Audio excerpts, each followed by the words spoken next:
America today is involved in another desperate conflict. Much of the action takes place behind the scenes, set in clinics, homes, and hospitals.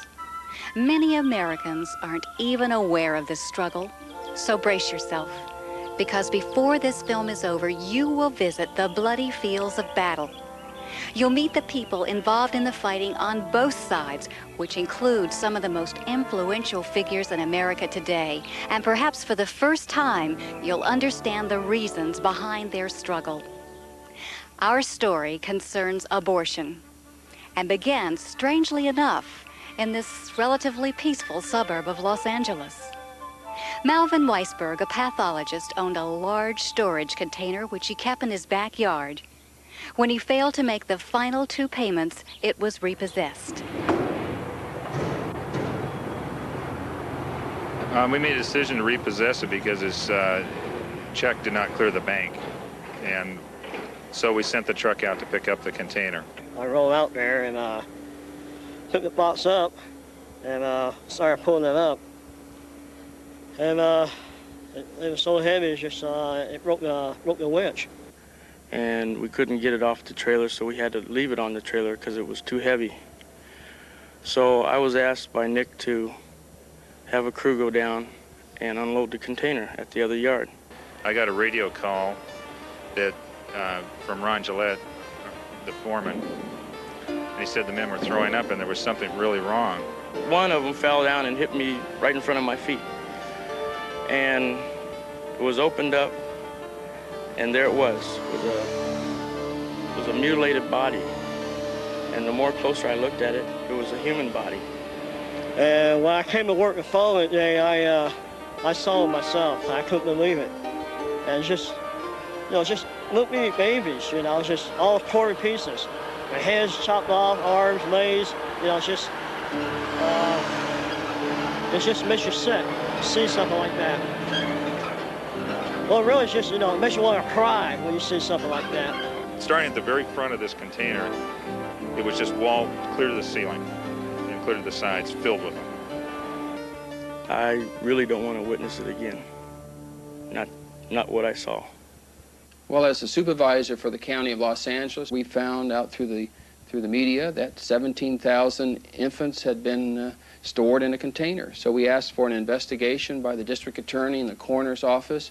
We found approximately 190 were over 20 weeks of age. I think some as old as 25, 27 weeks. Mr. Antonovich contacted Mr. Gutierrez. Glenn Wong is a funeral director for a major Los Angeles mortuary. Asked us to go ahead and handle the burial of the fetuses. How I came involved was they were asking if it were possible to have anyone photograph these fetuses, and I so happened to be also a photographer. How many fetuses were actually involved in the autopsies? There were approximately about 44, if I'm correct. And why were the autopsies performed?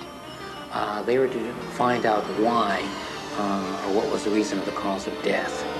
That wasn't apparent? Apparently not. No, I've seen some of these fetuses, and believe me, they were apart. There were some where the eyes were bulging, and some where the chest cavity was ripped open. I do remember one where I saw a hand and a feet all apart. So it was kind of like the hands were intact, the feet were intact, and everything else was more like just a little potpourri, a little of everything, and that was it. That kind of turned me. Here we see the abortionist stretching the cervix very wide open. Dr. John Wilkie, who with his wife Barbara authored The Handbook on Abortion, described the dilation and extraction method used to abort many of the fetuses. Without any anesthetic, the abortionist reaches up into the womb and seizes part of the body of the baby, usually a leg or an arm, twisting and tearing, tears it off and away from the body of the baby. The baby, feeling pain, does not have any anesthetic. Bleeding is extreme. The abortionist returns in there with this grasping pliers-like instrument, tearing more parts of the body away, snapping the spine, and finally the mechanical problem is to get the skull out, and so he usually has to crush the skull in order to bring it out. We had a court order that would allow us to bury these infants, being a humane act. And the ACLU comes in again saying that this is just tissue We want to incinerate them, and there's no need for a burial. Because if you had a burial, somehow that's going to create a problem. Problem for whom? And at that time, I think everybody there realized this was wrong, that it was really wrong. Everybody standing there felt that way. Even the coroner's office, I could sense that they were treating this like they were dead people, and they are dead people. That's the way everybody treated it.